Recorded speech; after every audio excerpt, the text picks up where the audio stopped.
Boa noite, a paz do Senhor. Glorificado seja o nome de Deus, que o Senhor já está neste lugar, amém? O Senhor já encontrou neste lugar corações quebrantados, um terreno fértil.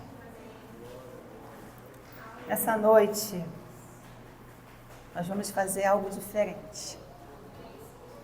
Quero que você coloque a mão no seu coração. Som, melhor isso. Todo mundo coloca a mão no seu coração. Amém? Eu vou falar por que isso.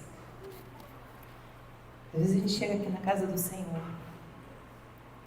carregando tanta preocupação, tanta ansiedade, tanto cansaço, tanto desânimo, tanta falta de esperança, tanta decepção, que a gente não consegue deixar de entrar.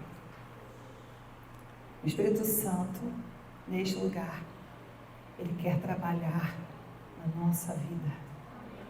Mas é necessário que o seu coração permita Ele entrar nessa noite. Começa a pedir a Deus: Senhor, nessa noite eu entrego a Ti tudo que está me impedindo de ouvir o Teu mover, sentir o Teu mover neste lugar. Tudo que tem impedido, tudo que tem congelado no meu coração, para que eu não possa ver as Tuas promessas. Eu quero que você peça ao Senhor, nessa noite, para que o Senhor tire o coração de pedra e coloque o coração de carne, para que Ele possa entrar e fazer a mudança que for necessária. Porque quando eu estava na minha casa hoje, nessa manhã, o Senhor já começou a fazer isso comigo. Ele falava assim: coloca a mão no teu coração. Coloca a mão no coração, igreja. E peça ao Senhor: tira tudo aquilo que possa ser impedimento para o teu mover deste lugar.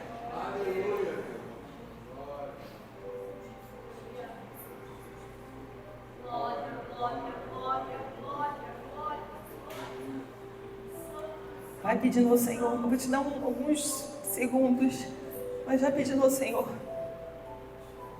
para que os teus olhos de desesperança possam ser trocados nessa noite, para que você possa acreditar nas promessas que o Senhor tem para a sua vida.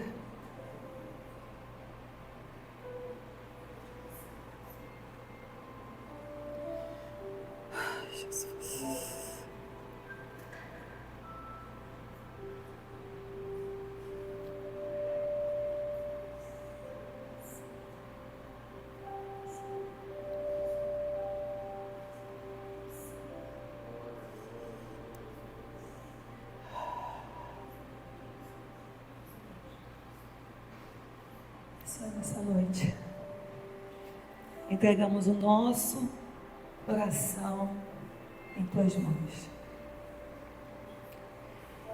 Entregamos nesse altar, Senhor, as nossas preocupações, as nossas lamentações, o nosso cansaço, o fardo que tem sido tão pesado. Entregamos, Senhor, em Tuas mãos, para que nessa noite algo novo possa acontecer neste lugar. Nosso coração é Teu, Senhor. E não queremos dividir, Senhor, a Tua presença com nada, Pai. Então venha e toma a frente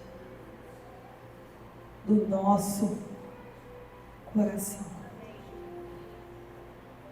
E tudo nesta noite, Pai, para glorificar o Teu santo nome, para que a Tua igreja saiba quem Tu és, Senhor. O eu sou, Tu és. E não há outro além de Ti. Em nome de Jesus. Jesus. Amém? Chega que meu coração está batendo rápido. Será que é só o meu? A igreja pode ficar sentado? Eu já vou começar lendo a passagem. A igreja pode abrir em Gênesis 12, versículo 1 e 2. Porque agora você está pronto para ouvir, amém?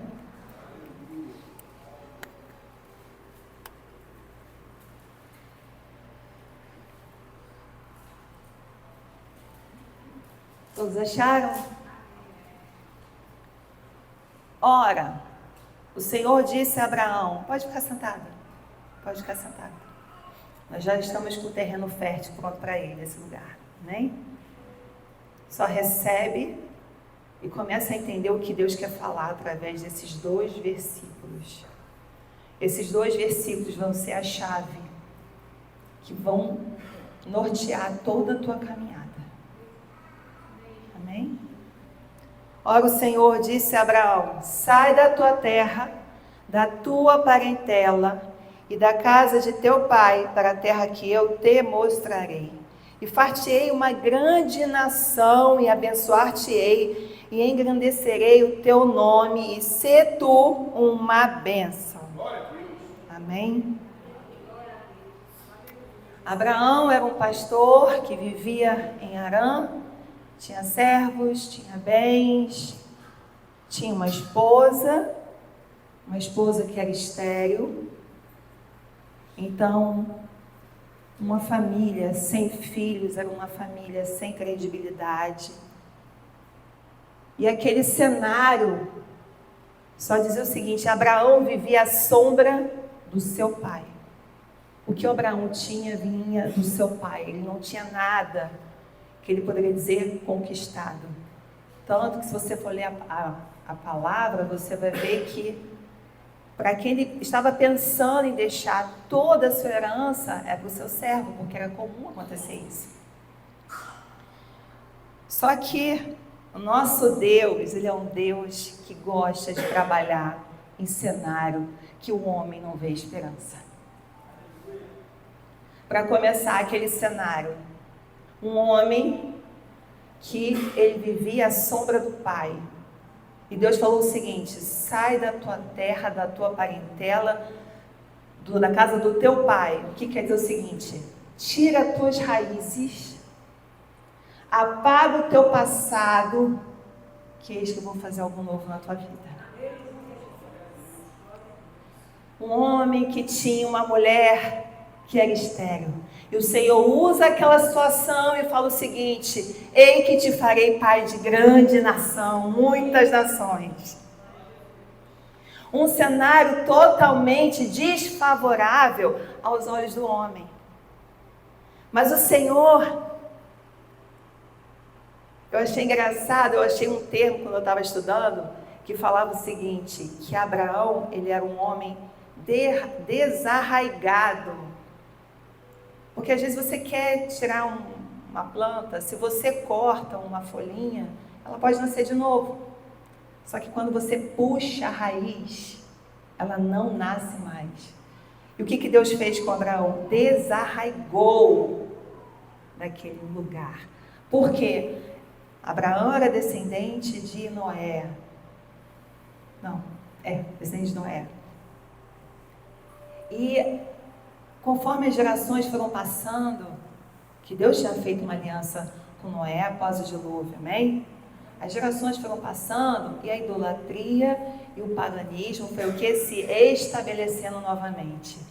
E o que aconteceu? Como sempre, Deus precisava fazer alguma coisa. E Abraão chamou a atenção de Deus. E aí eu dividi esses 2 versículos em 5 passos que você vai carregar para a tua vida, para o resto da tua vida, para alcançar Canaã. Amém? Quando Deus chama Abraão, ele dá algumas condições para que ele pudesse viver a promessa dele. Quando Deus falou, sai da tua terra, obediência. Eu quero que vocês guardem. Se tiver que anotar, anote. porque é para levar para o resto da tua vida. Sai da tua terra, obediência. Da tua parentela e da casa do teu pai, separação. Para a terra que eu te mostrarei. Rompeu com a zona de conforto. Far-te-ei uma grande nação e abençoar-te-ei e engrandecerei o teu nome. Administrar a bênção que Deus ia colocar na mão de Abraão. E por fim, e ser tu uma bênção. Ou seja, depois, seja um abençoador. Amém? Então, obediência, separação, romper com a zona de conforto, administrar a bênção que Ele colocou nas tuas mãos e no final ser um abençoador. Eu começo com obediência, quando Ele fala sai da tua terra. A obediência muitas vezes ela dói, porque ela rompe com aquilo que você acredita, com aquilo que você carrega, com aquilo que você às vezes leva a vida toda acreditando, e o seu eu não tem mais valor quando o eu dele vale mais que o teu. E quem eu trago, em Deuteronômio, antes de falar de Isaac, em Deuteronômio 28, se você pesquisar na sua Bíblia, em casa, lá fala o seguinte: aquele que obedece às bênçãos alcança, aquele que desobedece às maldições vão estar com ele. Então só tem dois caminhos, que provém de uma escolha. Você quer obedecer, vai ser abençoado. Você quer desobedecer, não conte com as bênçãos que Deus tem para você. E quem eu vou trazer primeiro, logo em seguida, que faz parte de todo o projeto que o Senhor preparou para Abraão, para alcançar, porque Abraão foi usado para um plano de redenção para a humanidade. E quem foi? Isaac. O que aconteceu? Sara não tinha filhos, queria o filho e falou: Abraão vai ser pai de nações. Como assim? Tanto que a palavra de Deus, que ela chegou a dar um sorriso assim: será? Sem acreditar. Porque ele foi chamado com 75 anos. Mas a Sara só foi engravidar com 100 anos. Eles só tiveram um filho com 100 anos. Ou seja, somente com 100 anos de idade, aquele casal teve o primeiro filho. E sabe o que Deus faz? Me dá teu filho. Oferece teu filho a mim. Talvez na cabeça dele, talvez na nossa cabeça, né? Peraí, Senhor, o Senhor falou que eu ia ser pai de grande nação, de uma multidão, e o Senhor quer tomar o único filho que eu tenho. E a Bíblia fala que quando Deus cobrou a ele, né, pelos estudos, revelam que ele tinha uma média de, no final, no início da juventude, de 20 a 30 anos. O único filho com essa idade, ou seja, ele nem tinha mais 100 anos, já passava dos 100 anos, ainda tinha que dar o único filho dele. E aí Deus falou assim, Gênesis 22, 2, falou o seguinte: acrescentou Deus, toma teu filho, teu único filho, Isaque, a quem amas, vai-te à terra de Moriá, oferece ali em holocausto sobre os montes que eu te mostrarei.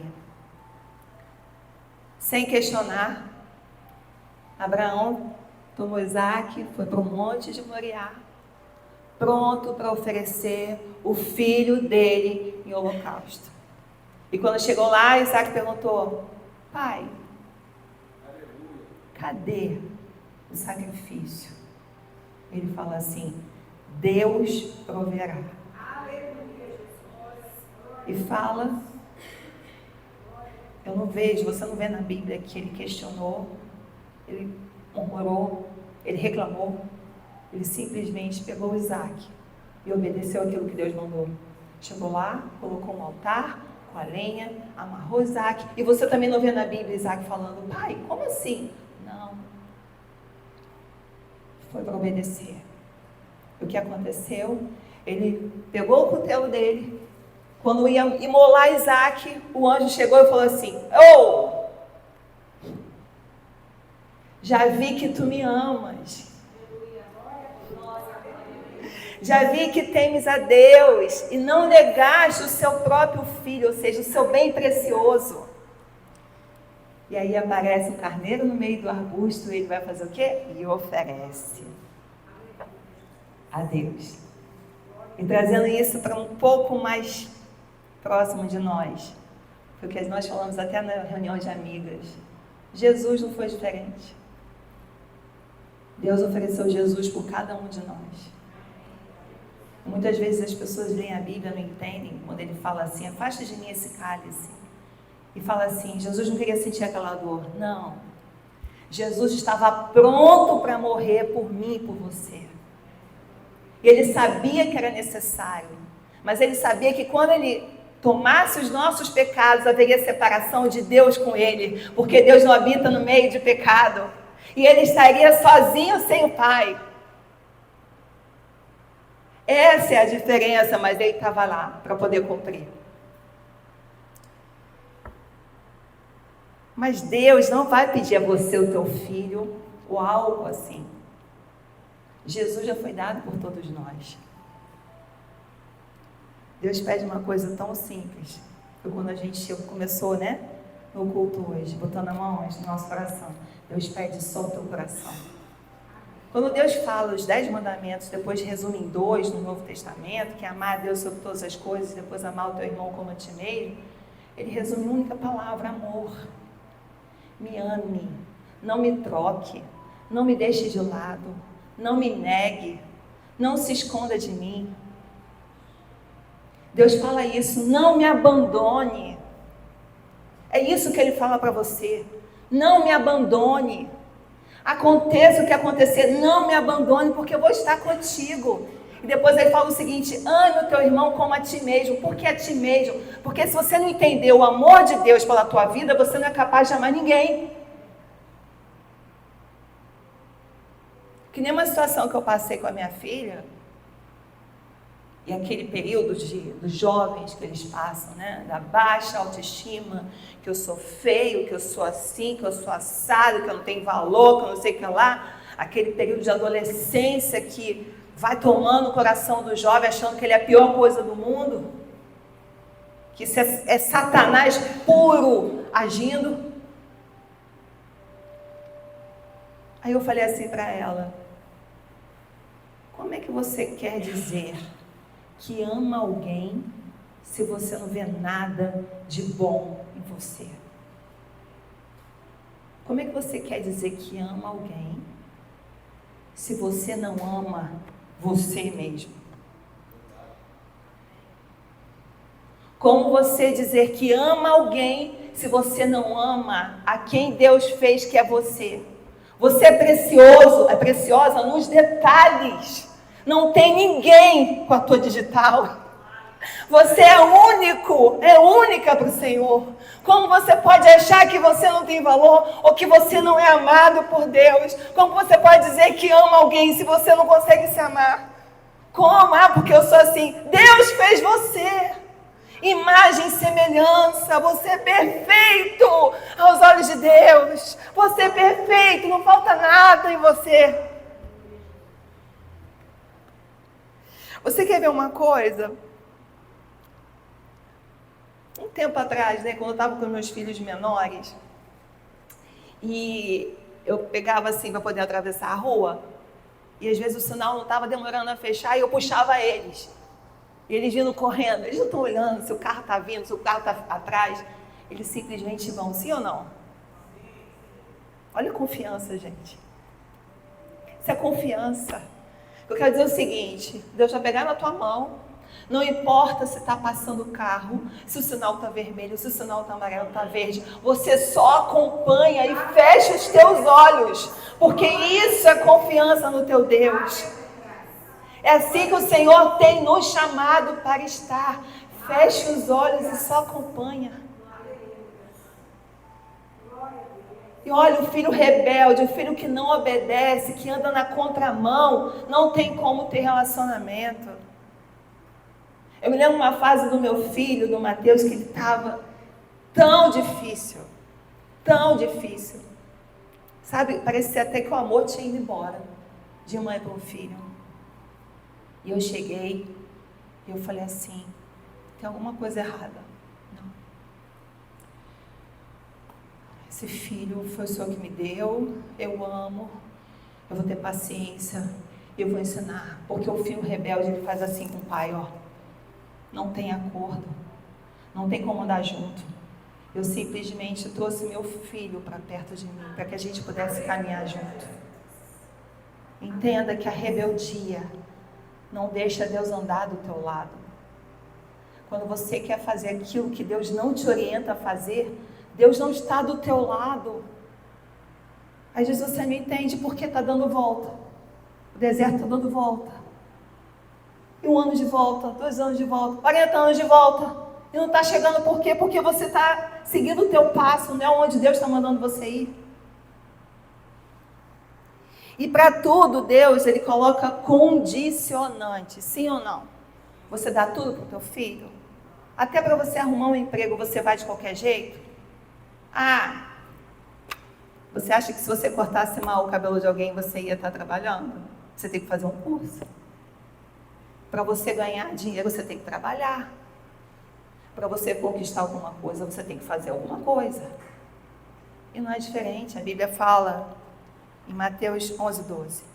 Desde os dias de João Batista até agora, o reino dos céus é tomado por esforço.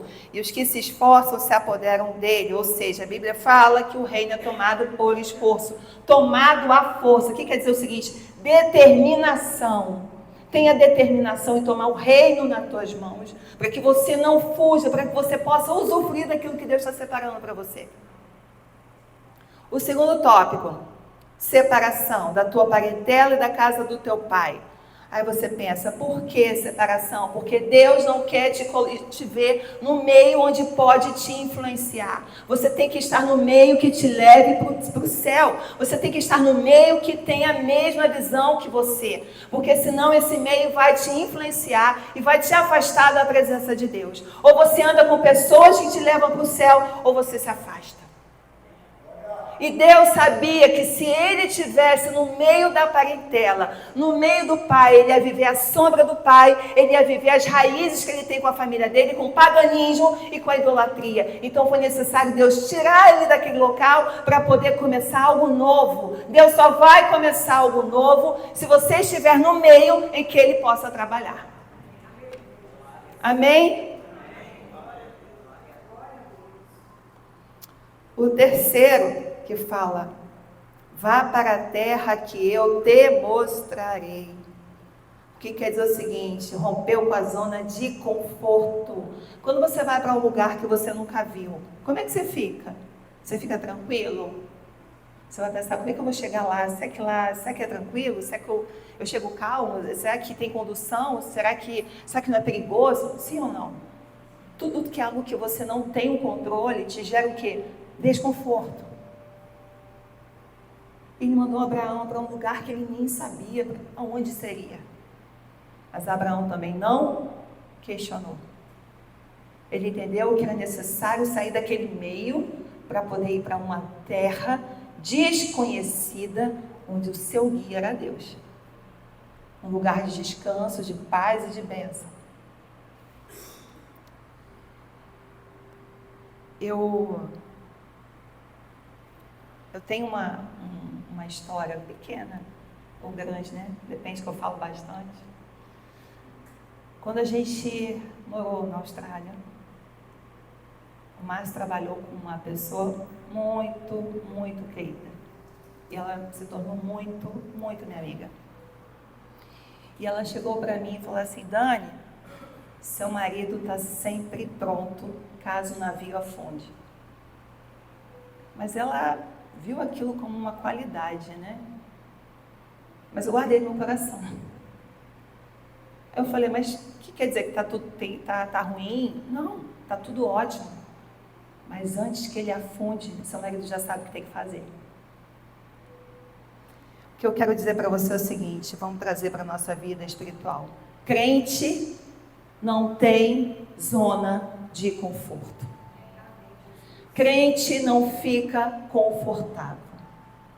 Se você está confortável, está curtindo a vida, eu vou te falar, se prepare, porque quando o navio afundar, você não vai saber o que fazer. Nesse lugar, nessa igreja. Todos nós somos o quê? Sobreviventes, sim ou não?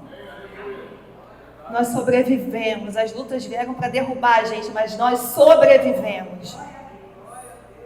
Mas eu vou falar uma coisa. Tem pessoas nesse lugar que sobreviveram, mas as feridas estão abertas. Tem pessoas nesse lugar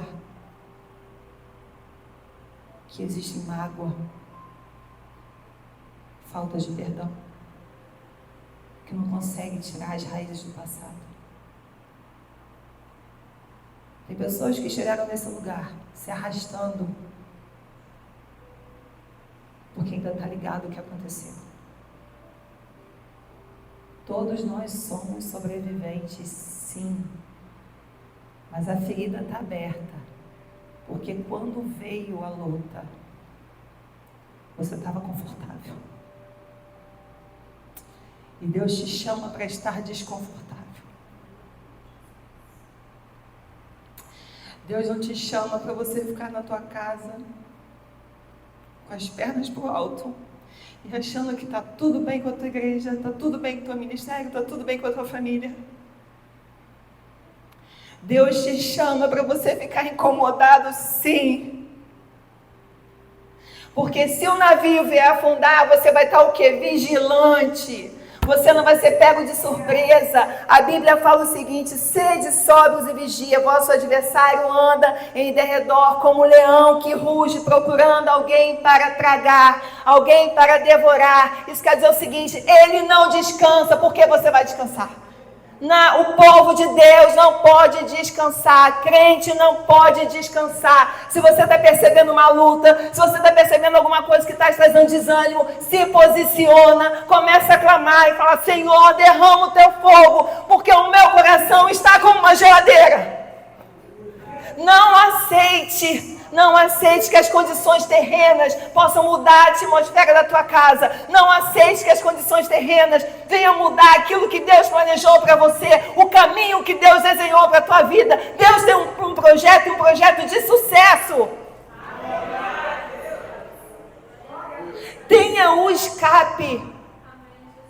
Seja vigilante. Quando Deus fala sede sóbria, é o seguinte: se acalma. Se aquieta. Você não está sozinho, mas vigia. Você acha que o ladrão vai chegar na tua casa se você estiver vigilante? Se você estiver em alerta? Você acha que o ladrão vai chegar na tua casa se você estiver olhando para a porta? Você não acha que se você estiver vigilante, você vai saber exatamente aonde você tem que fechar as brechas? Aonde você tem que ajustar? Saia da zona de conforto. Está achando que está orando muito? Ore mais. Está achando que está bom com Deus? Busca porque tem mais. A fonte do alto é inesgotável. Ninguém aqui ainda experimentou o que Deus tem de melhor, porque é novidade a cada dia. Então se posicione. Não deixe que as pessoas ao teu redor, não deixe que o meio ao teu redor venham dizer o que você é ou para onde você vai. Quem determina a tua vida é Ele. Por isso eu falei: esteja pronto, caso o navio afunde. Esse é o recado. Esteja na posição, esteja vigilante, porque se chegar a tempestade, você sabe onde tem o refúgio.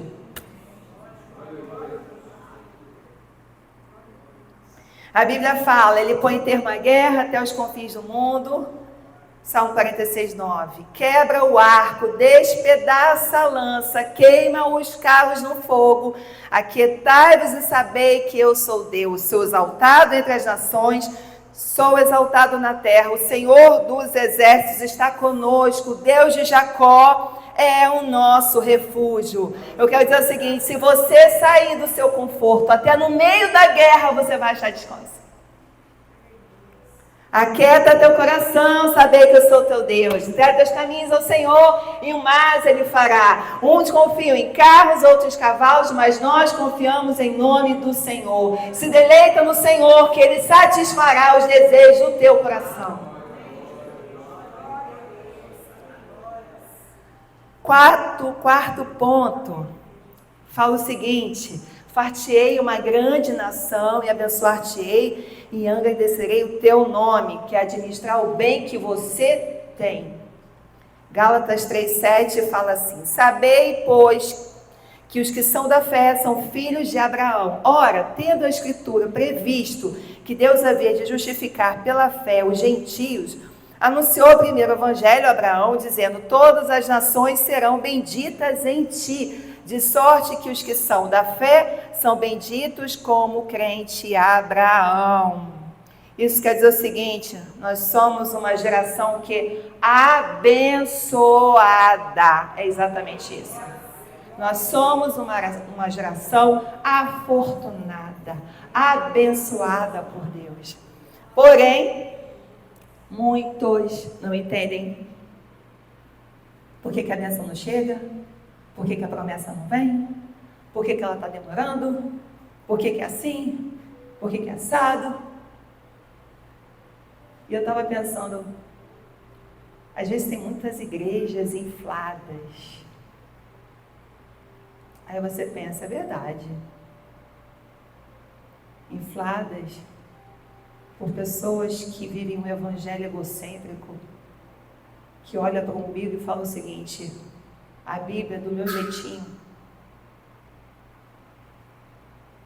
Pessoas dentro de igreja que saem emocionadas, chorando, que isso e aquilo, mal sabe que o pastor está buscando a estratégia da psicologia para alcançar teu coração.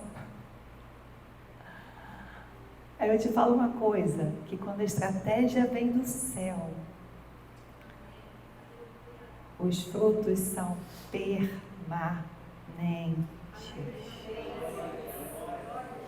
Um exemplo disso foi quando Deus mandou Josué dar quantas voltas em um muro de Jericó? 7 voltas.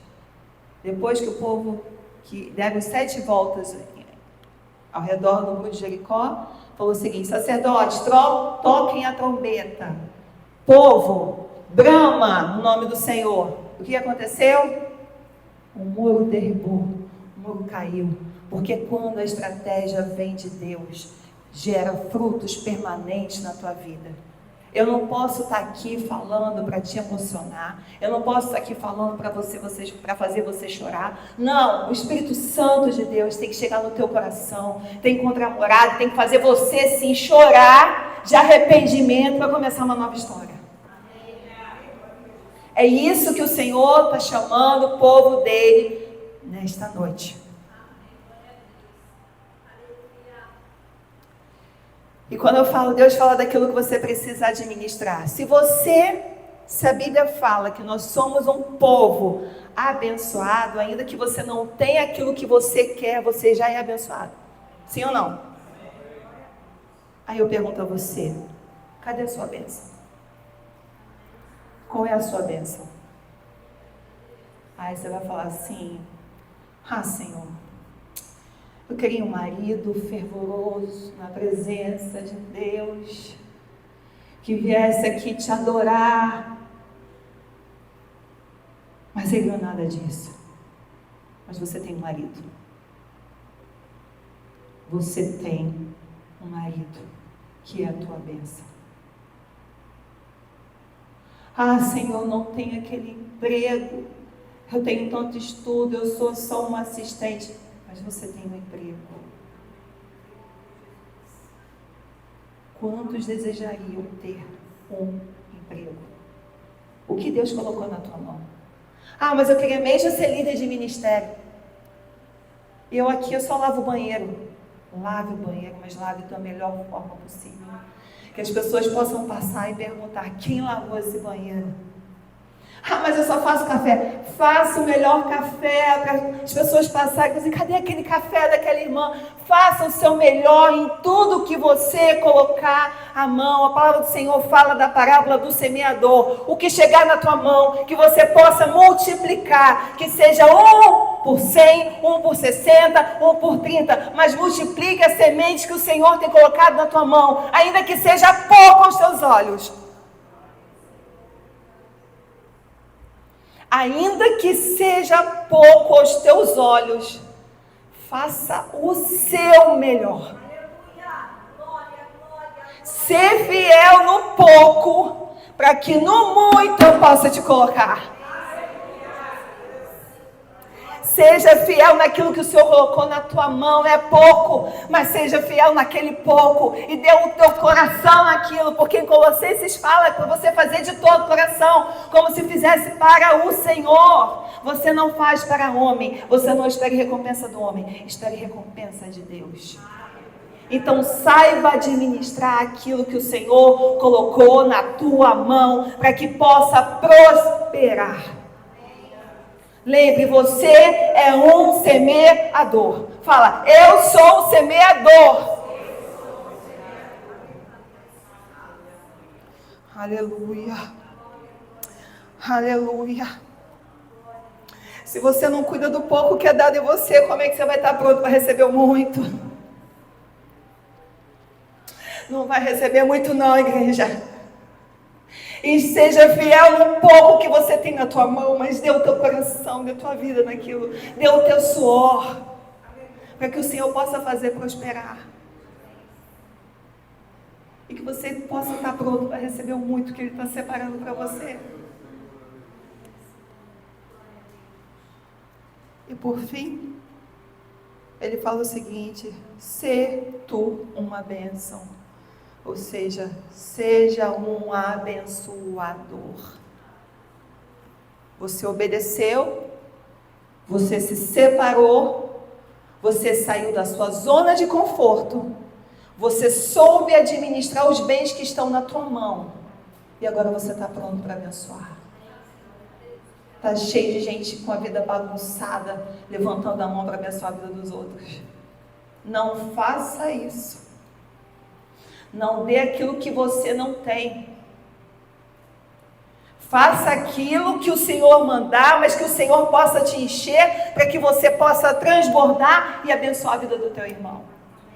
Quando o Senhor fala com Abraão, sê tu um abençoador, quer dizer o seguinte: depois que você cumprir todos esses quesitos, você está pronto para abençoar alguém.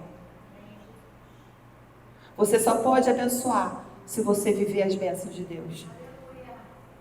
Homem que não vive bênção de Deus não está pronto para abençoar ninguém. Está cheio de gente enchendo a boca para falar, vive a promessa que Deus é assim, Deus é assado, e não tem vida de Deus, não tem vida com Deus, não tem vida com relacionamento, não tem vida com intimidade. Sabe o que vai acontecer? Não tem legalidade. Não tem legalidade as tuas palavras que vão chegar na vida do teu irmão. Deuteronômio 28, 1 fala assim: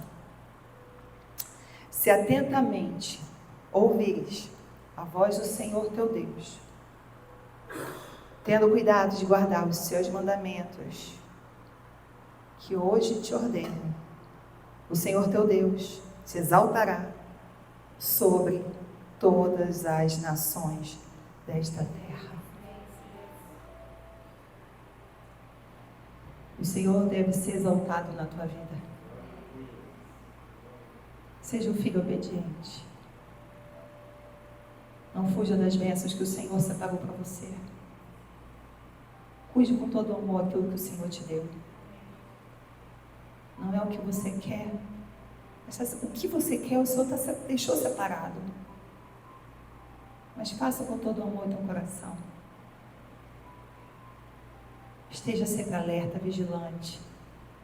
Que o diabo, quando chega, ele não vai encontrar lugar. Deixa que Deus entre no teu coração. Que Ele faça morada, que Ele arranque as coisas do lugar. Corta seu passado. Passado só serve para você ter lições na tua vida. E aquilo que for ruim, você pega ou amassa e joga no lixo. Amém? Essa é a palavra nessa noite para a tua vida. Esses são os passos para que você alcance algo de muito valor. O altar é o lugar que a gente se deleita com o Senhor, né? Talvez um desses passos esteja um pouco complicado de dar. Mas assim como o Senhor fez com Abraão, e Abraão usufruiu das promessas, todos nós aqui, pela lei, pela palavra, já somos abençoados. Então não tem ninguém aqui desafortunado, não tem aqui coitadinho, não. Nós somos um povo abençoado, um povo feliz, porque tem vivido as promessas de Deus. Amém? Pode vir para o altar. Talvez alguns para se reconciliar com Deus. Quero que você fique à vontade nesse lugar.